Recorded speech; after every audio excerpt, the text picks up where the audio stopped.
خبر نہیں کیا ہے نام اس کا خدا فریبی کے خود فریبی، خبر نہیں کیا ہے نام اس کا خدا فریبی کے خود فریبی، عمل سے فارغ ہوا مسلمان بنا کے تقدیر کا بہانہ۔ السلام علیکم، میں ہوں ارسلان ظہور اور آپ دیکھ رہے ہیں میرا یوٹیوب چینل۔ آج کل ایک نیا کردار آپ کو دیکھنے کو مل رہا ہے پاکستان ٹیلی ویژن پر ایک ڈرامے کی صورت میں، جس کا نام ارتغرل غازی ہے۔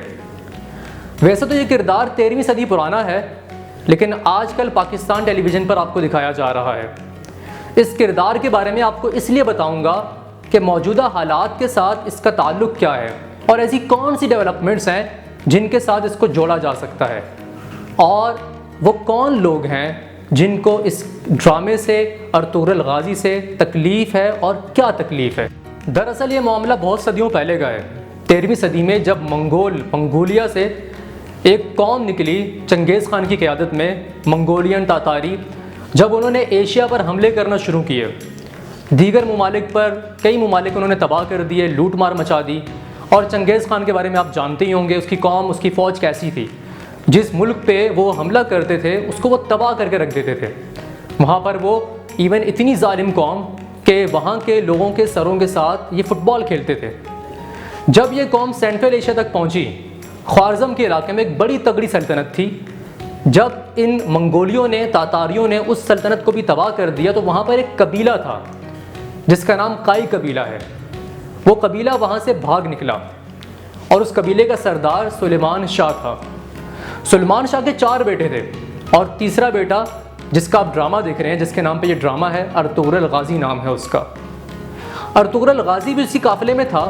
جب یہ قافلہ دریائے فرات کے کنارے پہنچا تو دریائے فرات کو کراس کرتے ہوئے سلیمان شاہ ڈوب کر ہلاک ہو گیا۔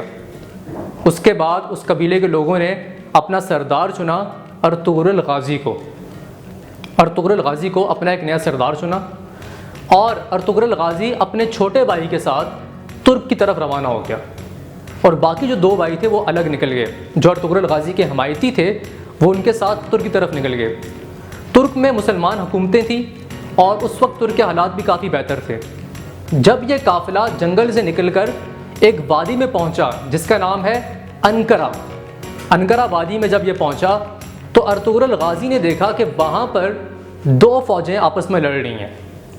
ایک فوج بہت بڑی ہے اور ایک فوج بہت چھوٹی ہے۔ ارطغرل غازی نے لگ بھگ کوئی 444 مجاہدوں کے ساتھ یا سپاہیوں کے ساتھ، اس کے ساتھ جو اس کے قبیلے کے لوگ تھے، جو مجاہد یا سپاہی کہہ سکتے ہیں آپ، انہوں نے 444 کے ساتھ اس چھوٹی فوج کا، جو چھوٹی سی فوج تھی، اس کا ساتھ دیا، اور جو سامنے تاتاریوں کی فوج تھی غالباً، اس کے ساتھ انہوں نے جنگ کی اور ایک ایسا وحشیانہ اور زبردست حملہ کیا کہ وہ جو ہارتی ہوئی فوج تھی وہ جیت میں بدل گئی۔ اور وہ فوج کس کی تھی؟ وہ سلطان علاء الدین کی فوج تھی۔ سلطان علاء الدین اس خطے کا سلطان تھا۔ سلطان کو یہ بات ارطغرل کی بہت پسند آئی۔ سلطان علاء الدین نے اپنے خطے میں اس کو ایک علاقہ دیا، پہاڑی علاقہ، اور ارطغرل وہاں پہ جم کر بیٹھ گیا۔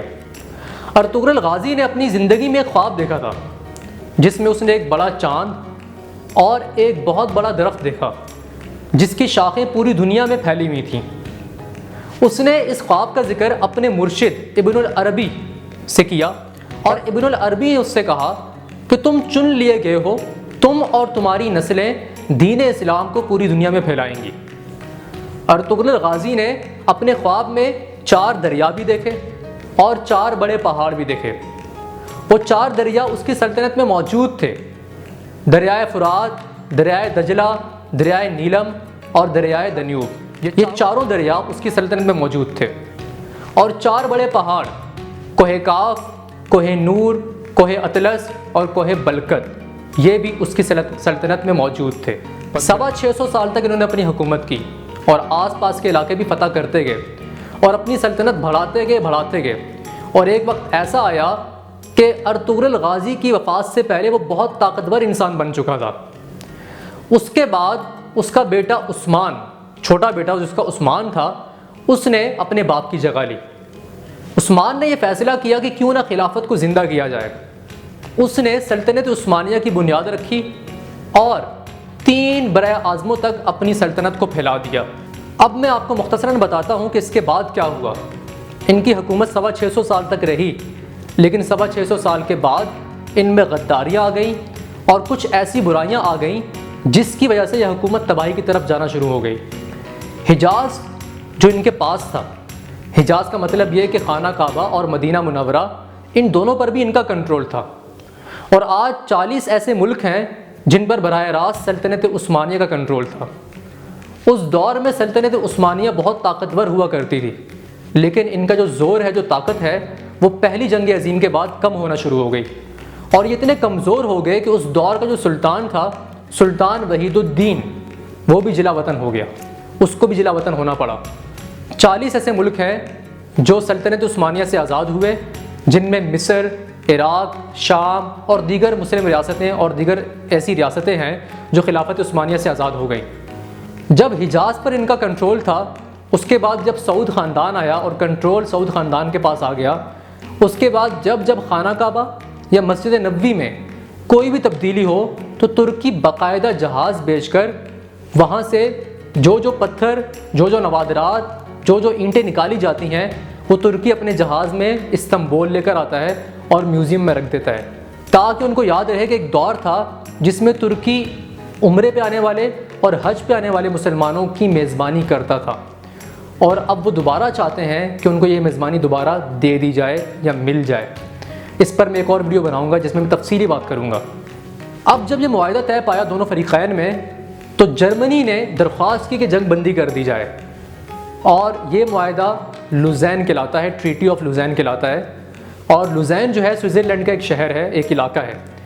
اس معاہدے میں جو چیزیں ڈسکس کی گئیں، اس سے ترکوں کو ایک نئی زندگی ملی، اور ساتھ ہی ساتھ خلافت کے ان کے جو خواب تھے وہ ٹوٹ گئے۔ اور اس معاہدے سے آج کے دور میں بہت سارے ممالک ایسے ہیں دنیا کے اندر جو بخلاہٹ کا شکار ہیں۔ وہ معاہدہ کیا تھا میں آپ کے سامنے رکھتا ہوں تاکہ آپ کو پتہ چلے کہ وہ معاہدے میں کیا باتیں ڈسکس ہوئی تھیں۔ معاہدے میں یہ کہا گیا، سب سے پہلی بات یہ تھی کہ خلافت عثمانیہ کا خاتمہ کر دیا جائے گا، اس کے جو جانشین ہیں ان کو ہٹا دیا جائے گا، اور اس میں بہت سارے سلطانوں کو، جانشینوں کو قتل کر دیا گیا، بہت ساروں کو غائب کر دیا گیا، اور بہت سارے جانشین جو کہ جلا وطن کر دیے گئے۔ یہ ایک ترکی کے لیے بہت بڑا دھچکا تھا۔ اور دوسرا سب سے خوفناک جو اس پہ پابندی لگائی گئی وہ یہ تھی کہ ترکی کبھی بھی ان 100 سالوں میں کبھی بھی وہ معدنیات نہیں نکال سکتا، اپنے ملک سے بھی نہیں نکال سکتا، اور دنیا میں کہیں سے بھی وہ معدنیات نہیں نکال سکے گا، وہ ڈرلنگ نہیں کر سکے گا، وہ پیٹرول نہیں نکال سکے گا۔ حالانکہ ترکی کے اندر پیٹرول کے بہت بڑے ذخائر موجود ہیں، مگر اس کو ہمیشہ پیٹرول دوسرے ممالک سے خریدنا پڑے گا۔ اور تیسری چیز یہ کہ ترکی کے اندر کوئی بھی اسلام کی بات نہیں کرے گا، ایون یہاں تک شروع میں تھا کہ ترکی میں اذان بھی عربی میں نہیں دی جائے گی، ایون چند مساجد تھیں جو نماز کے وقت کھول دی جاتی تھیں اور بعد میں پھر تالا لگ جاتا تھا اس پر۔ ترکی کو ایک سیکولر کنٹری، ایک سیکولر ریاست بنا دیا گیا۔ اور اس کے علاوہ چوتھی چیز یہ تھی کہ ترکی کے اندر ایک بندرگاہ ہے، مجھے اس کا نام صحیح سے یاد نہیں، آئی تھنک ہائیڈرا پاس بندرگاہ ہے وہ، جس کو انٹرنیشنل پورٹ قرار دیا گیا، اور ترکی پر یہ پابندی لگا دی گئی کہ اس انٹرنیشنل پورٹ سے جو جہاز بھی گزرے گا اس سے ترکی ٹیکس یا کرایہ وصول نہیں کر سکتا۔ یہ ساری پابندیاں ترک پر لگائیں گی۔ 100 سال اب اس کو ہونے والے ہیں اس معاہدے کو۔ یہ معاہدہ 1923 جولائی 1923 میں ہوا، اور اس کی جو ڈیٹ مکمل ہوگی وہ 2023 میں مکمل ہو جائے گی۔ اب 100 سال کے بعد ایک آزاد ترک کیا چاہے گا؟ کیا وہ اپنی خلافت دوبارہ چاہے گا؟ اور جب یہ معاہدہ کمپلیٹ ہوگا وہ کون سے ایسے ممالک ہیں، اسلامی ممالک ہوں یا دیگر مغربی ممالک ہوں، وہ کون سے ایسے ممالک ہیں جن کو اس معاہدے کے ختم ہونے سے نقصان ہوگا، یا پھر گھبراہٹ کہہ دو یا خوف زدہ ہوں گے وہ؟ یہ ہے ایک سوال۔ ایک آزاد ترکی کیا چاہتا ہے؟ طیب اردگان وہاں موجود ہیں، وہ دنیا کو ایک الگ نظروں سے دیکھ رہے ہیں۔ وہ آزاد ہونے کے بعد دوبارہ معدنیات نکالیں گے، خلافت کو دوبارہ آزاد کریں گے، دوبارہ اپنا کھویا ہوا مقام حاصل کریں گے۔ اسی لیے آج کے دور میں ایک ڈرامہ بنایا گیا ارطغرل غازی، تاکہ لوگ اس کو دیکھیں، مسلمان اس کو دیکھیں اور اپنے اندر ایک خواہش پالیں کہ جو مقام مسلمانوں نے کھویا ہے وہ دوبارہ حاصل کریں گے، ایک جھنڈے کے نیچے آئیں گے، اپنا مقام دوبارہ وہ حاصل کریں گے۔ اس معاہدے کے ختم ہونے کے بعد بہت سارے لوگ ایسے ہیں، جو بہت سارے ممالک ایسے ہیں جن کو تکلیف ہوگی، جن کو یہ تکلیف ہو رہی ہے کہ معاہدہ ختم ہو رہا ہے، دوبارہ سے مسلمان اکٹھے ہوں گے۔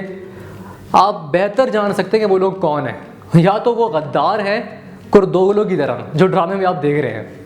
خیر یہ باتیں تھی ساری۔ اب اس کے بعد ایران کہاں کھڑا ہے، پاکستان کہاں کھڑا ہے، امریکہ کیا سوچ رہا ہے، یہ تمام باتیں میں آپ کو انشاءاللہ نیکسٹ ویڈیو میں بتاؤں گا کہ کرونا کا کیا تعلق ہے اس کے ساتھ اور یہ تمام چیزیں کیا ہیں۔